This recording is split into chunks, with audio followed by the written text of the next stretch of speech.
Welcome. If you're in a leadership position, this guide is for you. We're going to get straight to the point on a critical and often overlooked part of the EU AI Act, the mandatory AI literacy requirements found in Article 4. Let's be very clear. As of right now, April 2026, the EU AI Act is not something on the horizon. It's here. Its provisions are in effect, and its rules have global reach. For any multinational company, this is no longer a what-if. It's a core governance responsibility, and it demands your immediate attention. So, here's our game plan. We'll start with why this is a global issue, not just a European one. Then, we'll dive right into what Article 4 actually mandates. A big piece of this is figuring out if you're a provider or a deployer of AI, because your obligations change depending on your role. After that, we'll talk practical steps for implementing training. And finally, we'll wrap up with risk management and the concrete next steps you need to take. All right, first things first, let's tackle the big question. Why should a company based in the US, or any multinational for that matter, make a European regulation a top priority? Well, the answer is all about its reach. Think of it like GDPR. The AI Act has what's called a country of destination principle. It really doesn't matter where your headquarters are. If your AI system is on the market in the EU, or even if its output is used by people in the EU, then you fall under the Act. This isn't a regional issue, it's a global compliance event, period.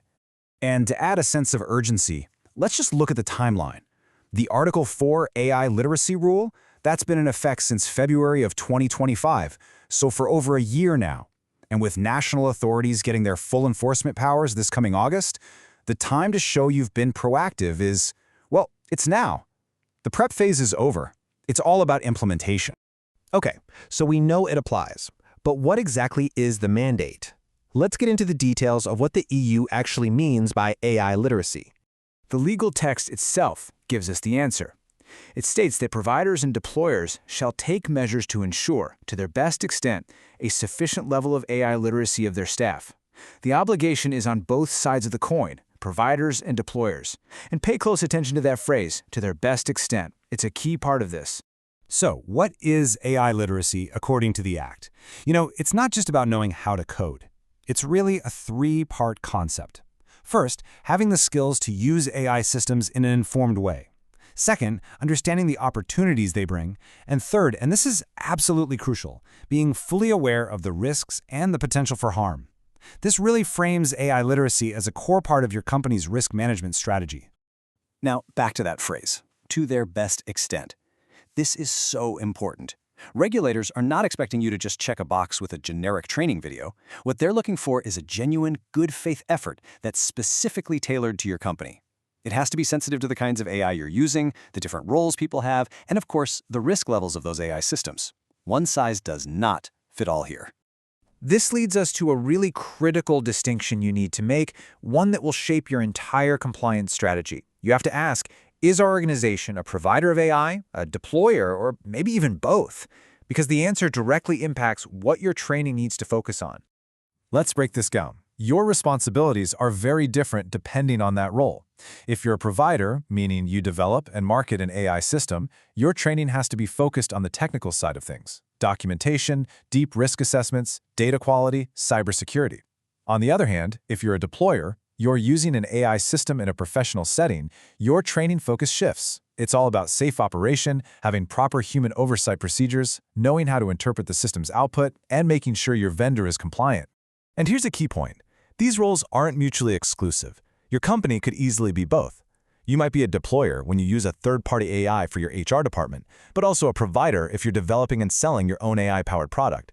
So you absolutely have to do a careful analysis of your responsibilities in each specific context. Okay, we've covered the what and the why. Now let's get practical and move from the legal requirements to a framework for action.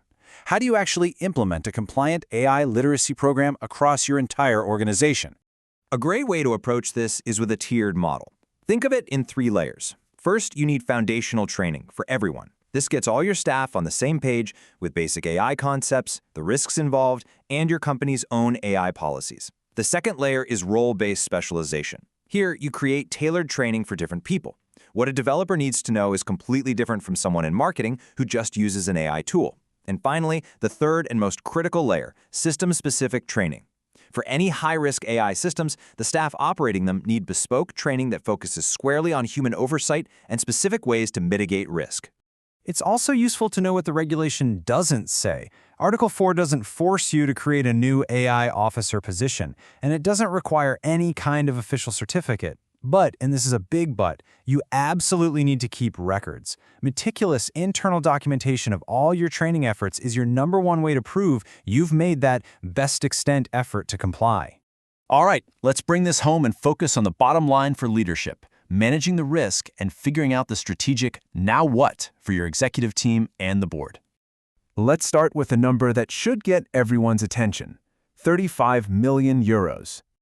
That's the potential maximum fine for major violations of the AI Act, or it could be 7% of your global annual turnover, whichever is higher. Now, here's the nuance. Article 4 doesn't have its own direct fine. But, and this is crucial, regulators have made it clear that a lack of AI literacy can be considered an aggravating factor. What does that mean? It means if you have another compliance slip-up, having inadequate training can make your penalty much, much worse. It's a risk multiplier. And frankly, it's a red flag to regulators about the maturity of your overall AI governance. So the question for every leader is, what do we do right now? Here's your checklist. First, assess. You need a full inventory of the AI systems you're using and to define your role for each one. Second, assign. Put a cross-functional team in charge of this literacy initiative. Third, develop. Build out that tiered training framework we talked about. Fourth, document. Keep a clear, detailed record of everything. And finally, consult. This is non-negotiable. Engage qualified legal counsel to evaluate your specific obligations. And that brings us to the final question to take back to your teams. This new global standard is here. The question isn't if you'll operate under it, but how well. Is your leadership team truly prepared to govern not just the incredible opportunities of AI, but also its very significant risks? And a final important note. Please remember that this guide is for informational purposes only. It is not and should not be considered a substitute for legal advice. It is absolutely essential that you consult with qualified legal counsel to fully assess your organization's specific risks and compliance obligations under the EU AI Act.